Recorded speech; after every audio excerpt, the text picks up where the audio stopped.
Hi friends, నేను మీ వీరు సాగి. ఫ్రెండ్స్, ఈ రోజు అయితే మన ఇంట్లో పెట్టుకున్న వినాయకుడిని నిమజ్జనం చేసే సమయం అయితే వచ్చేసింది.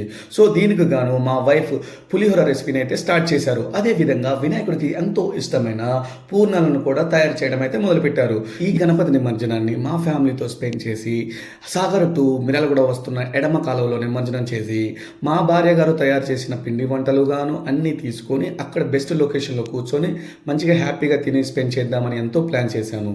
సో ఈ ప్లానింగ్ వానదేవుడికి నచ్చక, నాయన నువ్వు అంత దూరం ఎడబోతావులే కానీ ఈ పొయ్యే కాలంలో ఏ నాయనని వాన కురిపించి మమ్మల్ని డిసప్పాయింట్ చేశాడు. నేనేదో వానదేవుడికి ఫోన్ చేసి వానదేవుడా వర్షం కురిపించు నాయన అని వేడుకున్నట్టుగాను, వానదేవుడు నా మాట ఆలకించి వర్షం కురిపించినట్టుగాను అని ఫీల్ అవుతూ నా పైన మా పిల్లలు మా భార్య చాలా కోపం పెంచుకున్నారు.